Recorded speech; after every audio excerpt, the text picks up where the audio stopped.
नमस्कार, मेरा नाम डॉक्टर अनीता जैन है। मैं राजकीय महाविद्यालय समाजशास्त्र विभाग में सह आचार्य पद पर कार्यरत हूँ। राजकीय महाविद्यालय सिरोही मोहनलाल सुखाड़िया विश्वविद्यालय से संबद्ध है। मैं आपको एमए फाइनल का द्वितीय प्रश्न पत्र भारतीय समाज के परिप्रेक्ष्य के बारे में चर्चा करूँगी और आज हम भारतीय समाज की ऐतिहासिक पृष्ठभूमि के बारे में जानेंगे। भारतीय समाज को भलीभांति समझने हेतु यह आवश्यक है कि उसकी ऐतिहासिक पृष्ठभूमि पर विचार किया जाए, उसके सामाजिक संगठन को समझा जाए तथा उसके दार्शनिक एवं संगठनात्मक आधारों की विवेचना की जाए। यहाँ हम सर्वप्रथम भारतीय समाज को विभिन्न कालक्रमों के संदर्भ में ऐतिहासिक दृष्टि से समझने का प्रयास करेंगे। प्रागैतिहासिक काल से लेकर अब तक के भारतीय समाज के इतिहास को समझने के लिए सुविधा की दृष्टि से इसे विभिन्न युगों में बांटा गया है। हम यहाँ पर काल विभाजन को स्पष्ट करने के लिए प्रत्येक काल का एक संक्षिप्त विवरण प्रस्तुत करेंगे। प्रागैतिहासिक काल ये निश्चयपूर्वक कहना बड़ा कठिन है कि कब और कहाँ से प्रथम बार मानव ने आकर भारत को अपना निवास स्थान बनाया, किंतु भूगर्भ शास्त्रियों का मत है कि दक्षिणी भारत में उस समय भी मानव का अस्तित्व था, जब ऑस्ट्रेलिया, भारत और अफ्रीका एक ही भूखंड के रूप में जुड़े हुए थे। समय समय पर यहाँ विभिन्न स्थानों से अनेक प्रजातियों के लोग आते रहे और उनका यहाँ इतना मिश्रण हुआ कि आज ये कहना बड़ा कठिन है कि भारत के मूल निवासी कौन थे और भारतीय संस्कृति को जन्म किसने दिया। किंतु जो कुछ अवशेष प्राप्त हुए हैं उनके आधार पर यह कहा जा सकता है कि भारतीय समाज और संस्कृति प्रागैतिहासिक काल में जन्म ले चुके थे और उनका एक व्यवस्थित रूप उस समय विद्यमान था।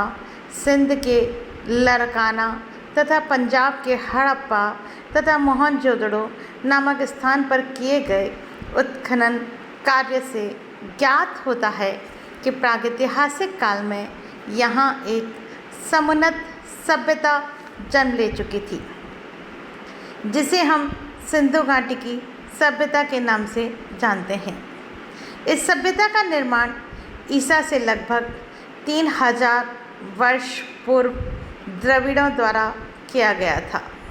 यह सभ्यता केवल सिंधु घाटी तक ही सीमित नहीं थी, वरन इसका प्रसार पंजाब, सिंध, बलूचिस्तान, काठियावाड़, गुजरात और उत्तरी राजस्थान तक था। यह संस्कृति नगरीय संस्कृति थी, जिसमें ईंटों के पक्के भवन बने हुए थे। नगर में नालियाँ तथा सुनियोजित रूप से सड़कें बनी हुई थी। प्रत्येक गली में एक कुआं व स्नानागार था। सिंधु घाटी के लोग शिवलिंग तथा मातृ देवियों के उपासक थे। वे प्रकृति पूजा में विश्वास करते थे, इसलिए सिंधु घाटी के लोग शिवलिंग तथा मातृ देवियों के ही उपासक थे।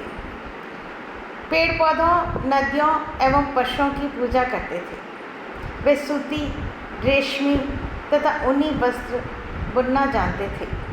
विभिन्न प्रकार की मिट्टी और धातु की मूर्तियों और उनकी भाव भंगिमाओं से ज्ञात होता है कि उनमें कला के प्रति लगाव था तथा वे संगीत एवं नृत्य में भी रुचि रखते थे। स्त्रियां विभिन्न प्रकार की धातुओं के आभूषण धारण करती थी तथा श्रृंगारिक प्रसाधनों का भी उपयोग करती थी। खुदाई में 550 मोहरें भी प्राप्त हुईं, जिन पर पशुओं के चिन्ह अंकित हैं। ये लोग निकटवर्ती देशों से व्यापारिक एवं वाणिज्यिक संबंधों से जुड़े हुए थे। लोहा, सोना, चांदी मिट्टी, वस्त्र, लकड़ी आदि के अनेक उद्योग भी उस समय प्रचलित थे। यहाँ के लोग गेहूँ, मांस एवं मछली, दूध, घी आदि का प्रयोग करते थे। उन्होंने अनेक प्रकार के अस्त्रों जैसे कुल्हाड़ी, भाला, कटार, गदा, धनुष, बाण एवं गोफन आदि का निर्माण कर लिया था। सिंधु सभ्यता में लेखन, कार्य एवं भाषा का भी विकास हो चुका था। ऐसा माना जाता है कि द्रविड़ लोग जिन्होंने सिंधु सभ्यता का निर्माण किया ऑस्ट्रेलियाड और भूमध्य सागरीय प्रजाति के थे। यह सभ्यता लगभग 2000 ईसा पूर्व तक कायम रही। आर्यों के भारत में आने पर संभवतः इस सभ्यता का विनाश हुआ होगा। फिर है प्राचीन काल।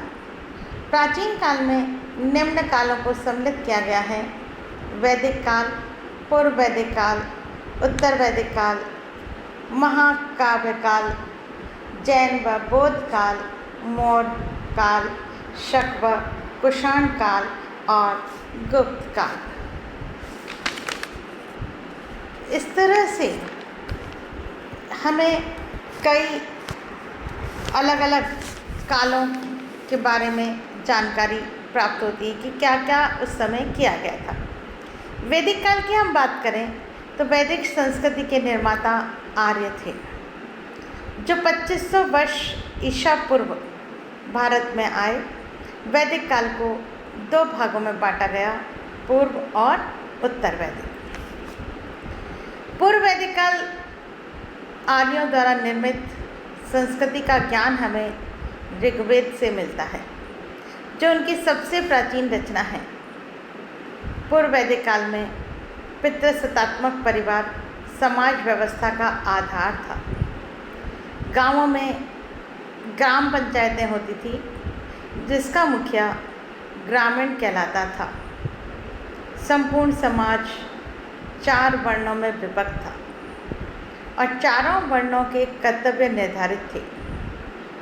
शासन का कार्य राजा द्वारा किया जाता था, जो सामान्यतः वंश परंपरागत होता था।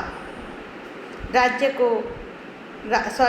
को सलाह देने के लिए परिषद तथा पुरोहित होते थे। उस समय समाज में स्त्रियों को उच्च प्रतिष्ठा प्राप्त थी। पर्दा प्रथा और सती प्रथा का प्रचलन नहीं था। विधवाएं पुनः वैवाहिक जीवन व्यतीत कर सकती थी। स्त्रियों को शिक्षा का अधिकार था। इन सब बातों से लगता है कि यहाँ पर स्त्रियों की स्थिति समाज में काफ़ी अच्छी थी। इसी समय विश्वधारा, गौशा, अपाला जैसी विदुषी महिलाएं हुई हैं। इस काल में गेहूँ, जौ, दूध, शाक, फल, मांस एवं सोमरस आदि का प्रयोग किया जाता था।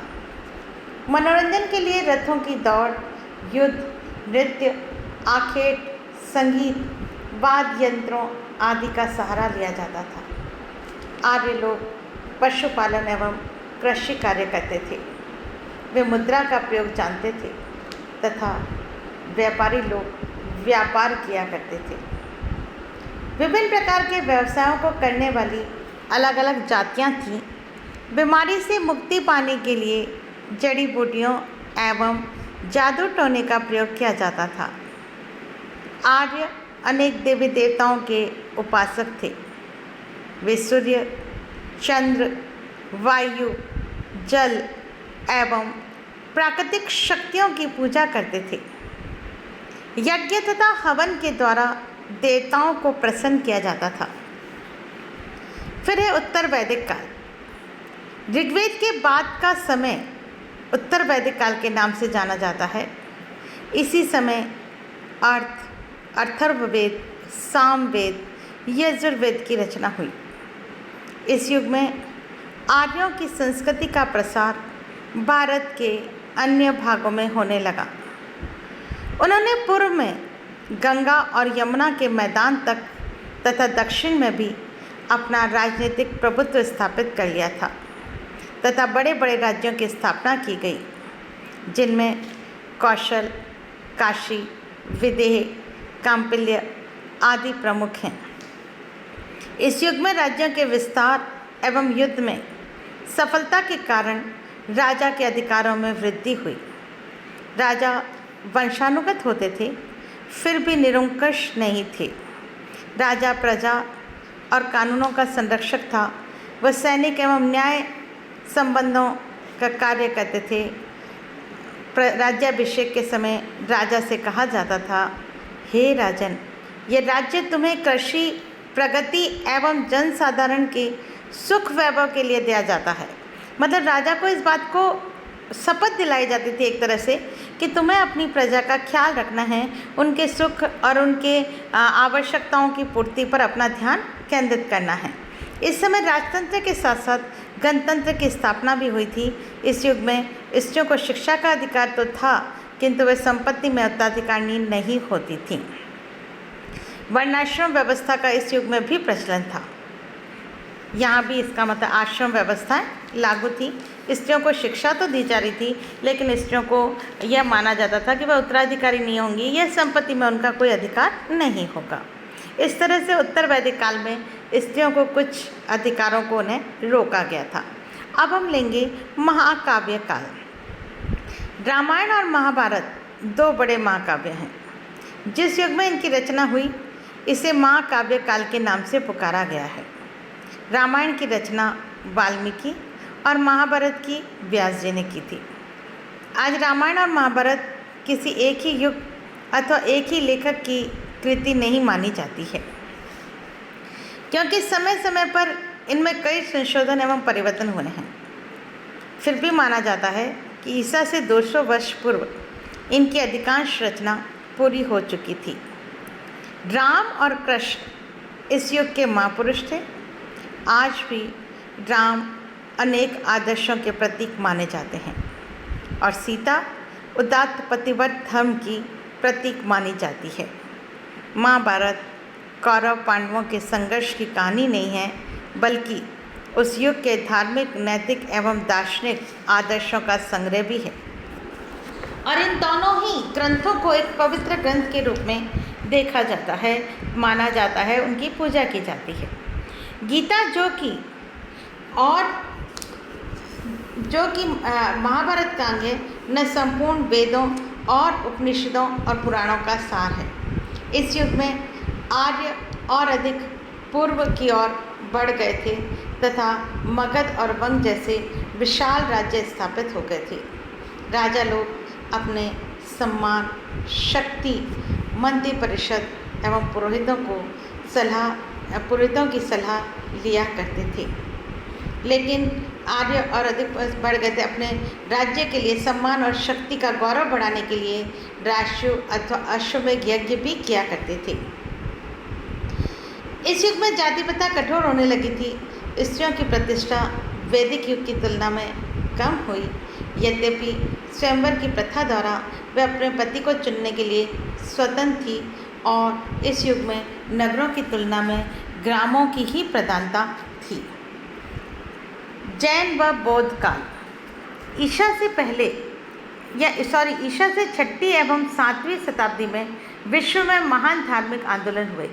विश्व के कई देशों में तत्कालीन समाज व्यवस्था के विरोध में समाज सुधारकों द्वारा आंदोलन किए गए और समाज को पुनर्जीवित करने के प्रयास हुए।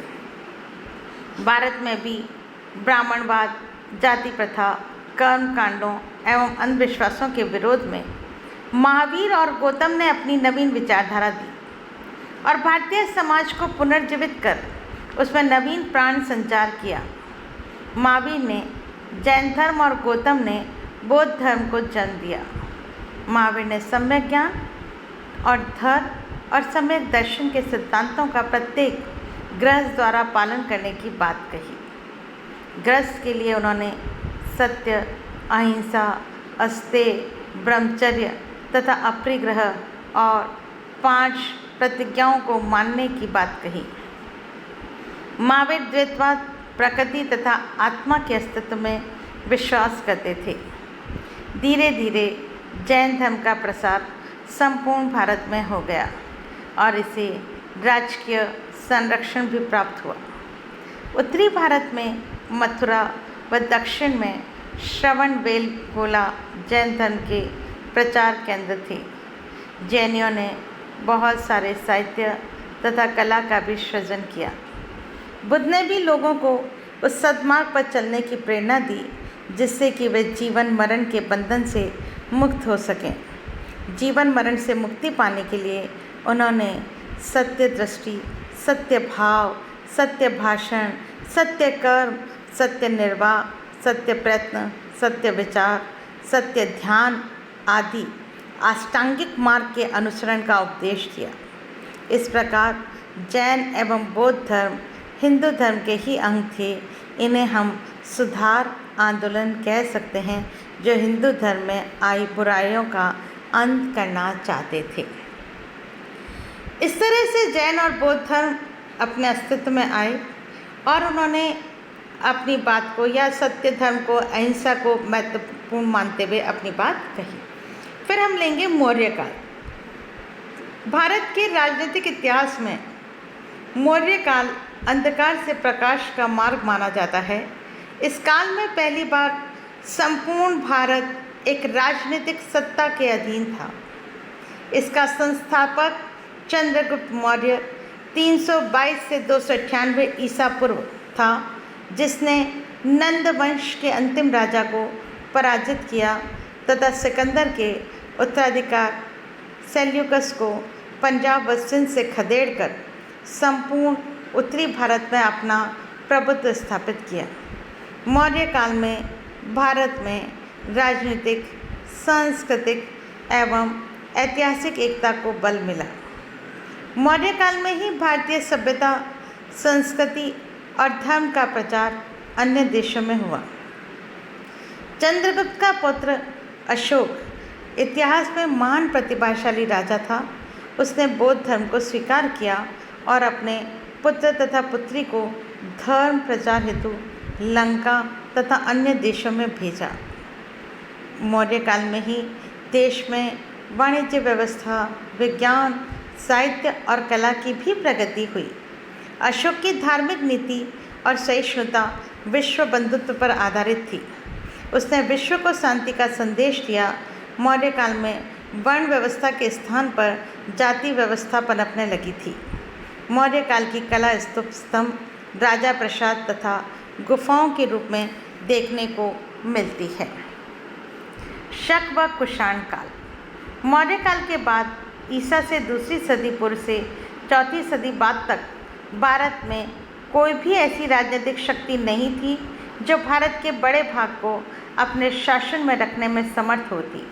उस समय यवन, पहनव, शक और कुषाण लोगों ने अपने साम्राज्य स्थापित किए। अफगानिस्तान के कुषाण साम्राज्य का विस्तार भारत में मध्य प्रदेश व मगध के पाटलिपुत्र तक हो गया। उत्तरी पश्चिमी भारत में यवनों की शक्ति बढ़ी। शक आक्रांताओं ने सिंधु तथा राजपुताने को अपने अधीन किया। कुषाण, शक, पनव तथा यवन शीघ्र ही भारतीय बन गए। उन्होंने भारत के बौद्ध, शैव तथा वैष्णव धर्मों को अपना लिया। उन्होंने राजकार्य में संस्कृत एवं प्राकृत भाषाओं का प्रयोग किया। इस युग में भारतीय धर्म एवं संस्कृति का विदेशों में भी प्रसार हुआ। विज्ञान एवं कला के क्षेत्र में भी प्रगति हुई। इस प्रकार इस युग के शासक बाहरी थे, किंतु वे पूरी तरह से भारतीय बन गए थे। गुप्त काल लगभग 300 से 500 ईस्वी तक भारत में गुप्त साम्राज्य रहा। चौथी सदी के आरंभ में मगध के पाटलिपुत्र नगर में गुप्त राजवंश का प्रादुर्भाव हुआ, जिसके संस्थापक चंद्रगुप्त प्रथम थे। गुप्त काल में चंद्रगुप्त, समुद्रगुप्त, कुमारगुप्त, स्कंदगुप्त आदि महान प्रतापी राजा हुए, जिन्होंने उत्तर और दक्षिण भारत के बहुत बड़े भाग पर शासन किया। चीनी यात्री फायान द्वारा लिखित वर्णन गुप्त सम्राटों के शासनकाल के सामाजिक और राजनीतिक जीवन पर काफ़ी प्रकाश डालता है। इस युग में देश के राजनीतिक, सामाजिक, साहित्यिक, आर्थिक जीवन और कला, नाटक, काव्य, संगीत, गणित, ज्योतिष आदि सभी देशों में महान प्रगति हुई। इसी युग में हिंदू संस्कृति और धर्म का पुनरुद्धार हुआ। गुप्त सम्राटों ने बौद्ध धर्म को राजस्व दिया। इस समय भारत का विदेशी व्यापार बहुत समृद्ध था। इस प्रकार गुप्त काल राजनीतिक एकता, साहित्यिक एवं वैज्ञानिक प्रगति, कला की विलक्षणता, धर्म में अभ्युदय और सुख शांति का युग था। इस तरह से हमने कुछ कालों को देखा। अब हम इसके अगले काल, जो कि मध्यकाल, आधुनिक काल आदि हैं, उन्हें हम अगले व्याख्यान में पढ़ेंगे। तब तक के लिए धन्यवाद।